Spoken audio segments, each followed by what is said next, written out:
আসসালামু আলাইকুম। প্রিয় দর্শক, অন্য মঞ্চের আলাপচারিতায় আপনাদের সকলকে আমন্ত্রণ জানাচ্ছি। আজ আমাদের সঙ্গে আলোচনার জন্য আমন্ত্রিত অতিথি হিসেবে আছেন তো ভারত কি বাংলাদেশে একটি দ্রুত সুষ্ঠু নির্বাচন দেখতে চায়, নাকি বাংলাদেশের নির্বাচন নিয়ে ভারতের কোনো মাথা ব্যথা নেই? যদি ভারত চায়, কেন ভারত বাংলাদেশে একটি সুষ্ঠু নির্বাচন দেখতে চায় এবং সেটি কিভাবে, কাদেরকে নিয়ে নির্বাচন হোক সেটা দেখতে চায়? তো এই বিষয়গুলোর ধারাবাহিকভাবে আলোচনা করব, আশা করি সাথে থাকবেন। প্রথম কথাটি হচ্ছে, বাংলাদেশে একটি নির্বাচন শিডিউল দেওয়া আছে ফেব্রুয়ারি মাসের প্রথম সপ্তাহে। এটি লন্ডনে যখন ডক্টর ইউনূস আসেন, তখন তিনি এই বিএনপির অ্যাক্টিং ভাইস চেয়ারম্যান জনাব তারেক রহমানের সাথে লন্ডনে একটি হোটেলে তার সাথে সাক্ষাৎ করেন। সেখানে যদিও বিএনপির আরও দু একজন নেতা ছিল, কিন্তু শেষ পর্যন্ত তারেক রহমানের সাথে যে আলোচনাটি হয়, সেই আলোচনার সময় ডক্টর ইউনূস ছাড়া এবং তারেক জিয়া ছাড়া আর কেউ কিন্তু সেখানে মূলত ছিলেন না। তো সেই দুইজনের রুদ্ধদ্বার যে বৈঠক, সেই বৈঠকের পর ডক্টর ইউনূস বাংলাদেশে যে ঘোষণাটি দিয়েছিলেন, সেটি বলেছিলেন যে আগামী ফেব্রুয়ারি মাসে 2026 সালের ফেব্রুয়ারি মাসে, ফেব্রুয়ারির প্রথম সপ্তাহে এই নির্বাচনটি অনুষ্ঠিত হবে এবং নির্বাচনের রোডম্যাপ ঘোষণা করা হয়েছে এবং নির্বাচন কত তারিখে হবে সেই তারিখটিও 2-1 মাসের মধ্যে জানিয়ে দেওয়া হবে। নির্বাচন পরিচালনা কিভাবে হবে, নির্বাচন কারা কারা পরিচালনা করবেন, সেনাবাহিনীর কি ভূমিকা থাকবে, আর্মি, পুলিশ, বিডিআর তারা কে কী দায়িত্ব পালন করবে, সেটা আমরা জানতে পারবো আরও কদিন পরে। কিন্তু বর্তমান বাংলাদেশে যে উগ্রবাদ, যে জঙ্গিবাদ, যে মৌলবাদ, 71 সালে যেভাবে যুদ্ধের সময়ে মানুষকে নির্যাতন করেছে, মানুষের ঘরবাড়ি জ্বালিয়েছে, নারীকে ধর্ষণ করেছে, সংখ্যালঘুদেরকে বৃতায়িত করেছে, বাংলাদেশে কিন্তু বর্তমানে সেই অবস্থা আছে। যার কারণে বিএনপি এবং বড় বড় রাজনৈতিক দলেরা বলছে যে এই সরকার একটা মব নিয়ন্ত্রণ করার ক্ষমতা রাখে না।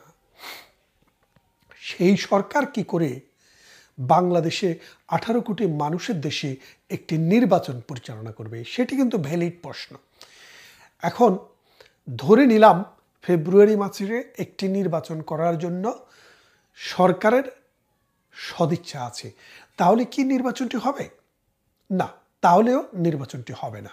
কারণ এই সরকার এখন নিজের পিঠ বাঁচানোর জন্য যে সামর্থ্য দরকার, সেই সামর্থ্যটুকুও নেই।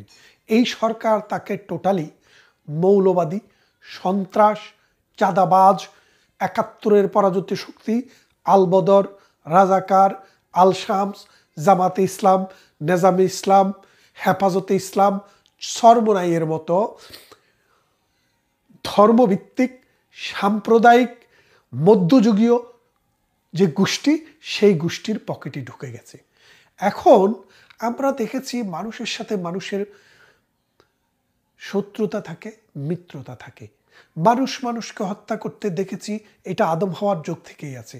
কিন্তু কবর থেকে লাশ তুলে পুড়িয়ে ফেলতে আমার পূর্বপুরুষের যুগেও কেউ আমাদেরকে বলেনি, আর এই যুগেও আমরা কখনো দেখিনি, এই প্রথম দেখলাম। তার মানে হচ্ছে এই সরকার শুধু জীবিত মানুষ নয়, একটা মৃত লাশের যে অধিকার, সেই অধিকারটিও রক্ষা করতে পারছে না। এমত অবস্থায় একটি নির্বাচন কি করে বাংলাদেশে হবে বলে আমরা এবং আপনারা বিশ্বাস করি, সেই প্রশ্নটি এখন একটি মৌলিক প্রশ্ন। দ্বিতীয় বিষয়টি হচ্ছে, ভারত কি চায়?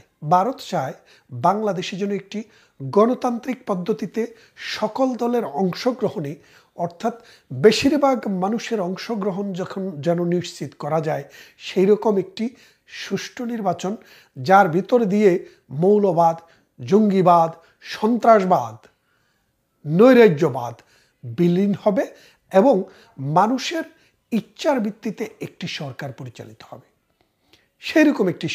সেইরকম একটি নির্বাচন সরকার চায়।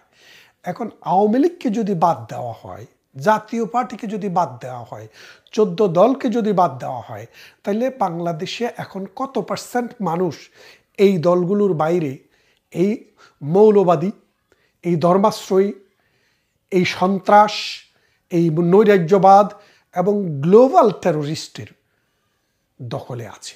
আপনি খেয়াল করে দেখেন, আওয়ামী লীগ এবং তার যে সহযোগী যেসব রাজনৈতিক দল ছিল বা তার সাথে কোয়ালিশন যে ফোর্স ছিল, তাদের বাইরে জামাত, বিএনপি এবং এনসিপি সহ এই তালেবানি শক্তি এবং আইএস শক্তি সবগুলো মিলিয়ে মাত্র 32% মানুষ তাদের সাথে আছে, আর 68% মানুষ তাদের সাথে নেই। তাহলে আপনি বোঝেন যে এই নির্বাচন হতে গেলে মানুষের যে পার্টিসিপেশন দরকার, সেখানে ক্লিয়ার ব্রাকের যে নির্বাচনী জরিপটি হয়েছে, সেই জরিপে মানুষ ক্লিয়ারলি বলেছে, 7 ভাগ মানুষ বলেছে আমরা অবশ্যই আওয়ামী লীগকে ভোট দেব, 13 ভাগ মানুষ বলেছে আমরা ভোট দেব কাকে জানি কিন্তু বলবো না। তার মানে কেন বলেনি? কারণ বললে তাদেরকে পেটানো হবে। এরা বলল কত পার্সেন্ট? 13%। তাহলে 13% আর 7% পেলেন কত? 20%। তারপর 48% লোক ক্লিয়ারলি বলেছে আমরা কাকে ভোট দেব এখনো আমরা ঠিক করিনি। তাহলে আপনি বোঝেন 48 আর 30, এই মোট 68%। যারা ম্যাথ বোঝেন, বেসিক ম্যাথ, 100 থেকে 68 বাদ দিলে আর মাত্র থাকে 32। এই 32% লোক কেউ বলেছে বিএনপিকে ভোট দেব, কেউ বলেছে জামাতকে দিব, কেউ বলেছে এনসিপিকে দিব, কেউ বলেছে সরমনাইকে দিব। এইভাবে এই 32 ভাগ মানুষ এই ভোটের পক্ষে, আর 68 ভাগ মানুষ তাদের বিরুদ্ধে। এখন ডক্টর ইউনূস যেটা করেছে, তার ওই পান্ডা বাহিনীকে দিয়ে আওয়ামী লীগের কর্মকাণ্ড নিষিদ্ধ করার নাটক করিয়ে আওয়ামী লীগকে কর্মকাণ্ড নিষিদ্ধ করেছে, যার কারণে নির্বাচন কমিশনও বলেছে আওয়ামী লীগের মার্কাটিও আগামী নির্বাচনে থাকছে না। এখন এরপরে নুরুকে দিয়ে মব তৈরি করে 3 বার জাতীয় পার্টির অফিসে আগুন এবং হামলা চালানো হয়েছে। এবং এই জাতীয় পার্টির অফিসটি হামলা চালানোর মূল উদ্দেশ্য হচ্ছে আওয়ামী লীগের সহযোগী হিসেবে, এই আওয়ামী লীগের দোসর হিসেবে জাতীয় পার্টিকেও ব্যান করা। তারপরে হাসানুল কিনু, তারপরে রাশেদ খান মেনন, তাদের দলকেও পর্যায়ক্রমে ব্যান করা। তা এখন যদি আপনি 68 ভাগ মানুষের দলকে ব্যান করে 32 ভাগ মানুষের দলকে দিয়ে ভোট করান, তাহলে সেই ভোটের ক্রেডিবিলিটি সারা বিশ্বে কোথাও হবে না। বিএনপিবিহীন যে নির্বাচন আওয়ামী লীগ করিয়েছে, এই নির্বাচনটিকে যেইভাবে পৃথিবীতে ডিসপিউটেড হতে হয়েছে, এবারের নির্বাচনটি তার চেয়েও বেশি ডিসপিউটেড হবে। কারণ কি দেখেন, আপনি খালি চোখে দেখেন, খালি চোখের কথাটা কি, যদি আওয়ামী লীগ যদিও ক্ষমতায় থেকে নির্বাচন করেছে, সমস্ত দলের জন্য, ব্যক্তির জন্য নির্বাচনে প্রার্থী হওয়ার ডোর কিন্তু ওপেন ছিল, তারা নির্বাচনে প্রার্থী হতে পেরেছে। কিন্তু এখন বিষয়টা কি দাঁড়াচ্ছে, যে তারাই নির্বাচন করবে, অন্য দল আওয়ামী লীগ, জাতীয় পার্টি, তারপরে কমিউনিস্ট পার্টির মতো দল, তারা কি করতে পারবে না, নির্বাচনে অংশগ্রহণও করতে পারবে না। তাহলে আপনারা বোঝেন যে আপনি বিশ্বমানের একটা নির্বাচন করবেন, যে পৃথিবীকে উল্টায়া ফেলবেন, সে উল্টানোর জায়গায় দেখা যাচ্ছে আপনিই উল্টে গেলেন। মানে আপনিই মাথা উপরে, মাথা নিচে, পা উপরের দিকে দিয়ে আপনিই শুয়ে থাকলেন। এখন ব্যাপারটা বোঝেন, ভারত কি চায় বাংলাদেশে একটি নির্বাচন হোক, যে নির্বাচনে জাতীয় পার্টি এবং আওয়ামী লীগ অংশগ্রহণ করতে পারবে না? না, চায় না। ভারত এই নির্বাচনকে কখনো অ্যাকসেপ্টও করবে না এবং গ্রহণও করবে না। তবে আমরা যেটা মনে করি, আমরা যেটা বুঝতে পারি, যেই নির্বাচন ভারত গ্রহণ করে না, যেই নির্বাচন ভারত অ্যাকসেপ্ট করেনি, সেই রকম নির্বাচন নিয়ে বাংলাদেশে কখনো লম্বা সময় ধরে সরকার ক্ষমতায় থাকতে পারেনি। জিয়াউর রহমান সাহেব ৭৮ সালে একটি নির্বাচন করেছিলেন। এই ৭৮ সালের নির্বাচন করার পরে ৭৯, ৮০, ৮১ 3 বছরও উনি শেষ করতে পারেননি, কিন্তু তাকে বিদায় নিতে হয়েছিল। এরশাদ সাহেব ভারতের সাথে সবসময় সুসম্পর্ক বাজিয়ে রেখেই চলেছেন। ৮৬ সালে তিনি একটি নির্বাচন করেছেন, ৮৬, ৮৭, ৮৮, ৮৯, ৯০ উনি 4 বছর থেকেছিলেন। কিভাবে থেকেছিলেন? তার সাথে ভারতের একটা সুসম্পর্ক, গভীর সম্পর্ক ছিল, যার কারণে তিনি আর্মি পাওয়ার দিয়া ৮০ সাল পর্যন্ত, ৯০ সাল পর্যন্ত ক্ষমতায় ছিলেন। তারপরে তাকেও চলে যেতে হয়েছে। এখন নির্বাচন হবে বাংলাদেশে, ভারতের সম্পর্কটা, ভারতের ইস্যুটা আসছে কেন? আপনাকে বুঝতে হবে, ভারত হচ্ছে আমাদের প্রতিবেশী এমন একটি রাষ্ট্র, যে রাষ্ট্রটি আমার সীমান্তের 3টি দিক বিস্তৃত হয়ে আছে। আমার কোথাও যেতে হলে, আকাশে বিমান উড়াতে হলে আমাকে এই ভারতের পারমিশন নিতে হয়, কারণ সিভিল এভিয়েশন মতে আমাদের যে বিমান চলে এটা কিন্তু ভারতের উপর দিয়ে যায়, মায়ানমারের উপর দিয়ে যাওয়ার সুযোগ নেই। মায়ানমারের সাথে আমাদের সম্পর্ক তো ভালো না, আর তাছাড়া মাত্র পার্বত্য অঞ্চলের একটি কোণা মাত্র আমাদের সাথে মিয়ানমার, আর দক্ষিণে বঙ্গোপসাগর। তাহলে আপনি বোঝেন, আপনার যে প্রতিবেশী, যাকে ছাড়া আপনি কোনোভাবেই চলতে পারেন না, তার গুরুত্ব আপনার নির্বাচনে কেন, আপনার জীবনের সকল ক্ষেত্রেই থাকবে। তারপরে আসেন যে আপনার দেশ বাংলাদেশ, আমার দেশ বাংলাদেশ। এই বাংলাদেশটিকে কি দেশ বলে? নদীমাতৃক দেশ। মানে বাংলাদেশ হচ্ছে আমাদের মাতা, আর বাংলাদেশের মাতা হচ্ছে নদী, আর নদীর মাতা হচ্ছে ভারত। কারণ আমাদের যে 54টি নদী, এই 54টি নদী ভারতের সীমানা দিয়ে, ভারত থেকে বাংলাদেশে প্রবেশ করেছে। তাহলে এখন আপনি বোঝেন যে ভারত থেকে আসা এই 54টি নদী যদি বন্ধ হয়ে যায়, অথবা এই 54টি নদী ওভারফ্লো হয়, সেই ক্ষমতা কিন্তু ভারতের হাতে রয়েছে। ভারত যদি সেটি ব্যবহার করে, আপনার এবং আমার এমন কি ক্ষমতা আছে যে আমরা ভারতকে স্টপ করব?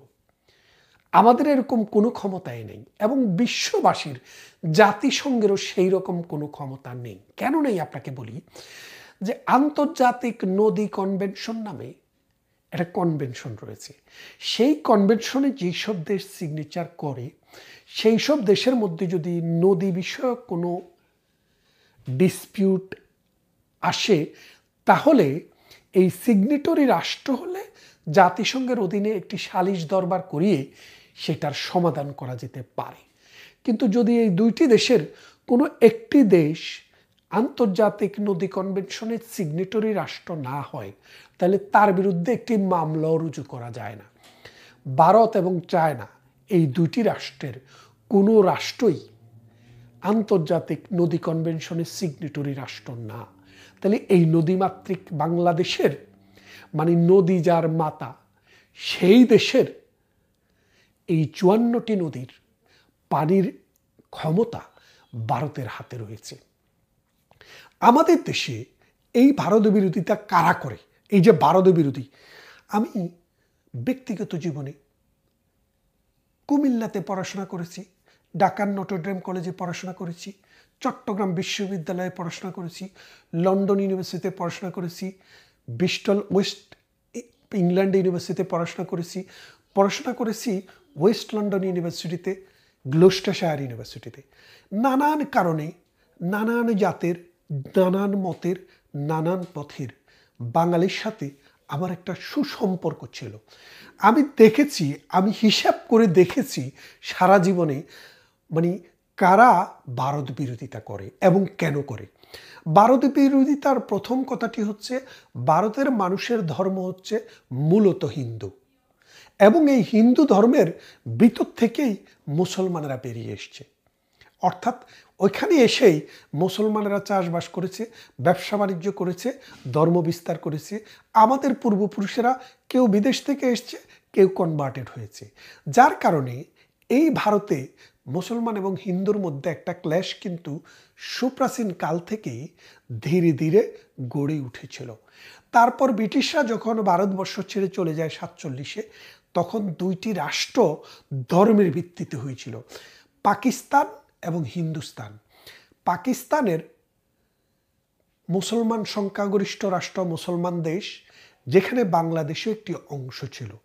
আর হিন্দুস্তান যেটি সংখ্যাগরিষ্ঠ হিন্দু মানুষ, যার কারণে এই ভারতের আরেকটি নাম হিন্দুস্তান।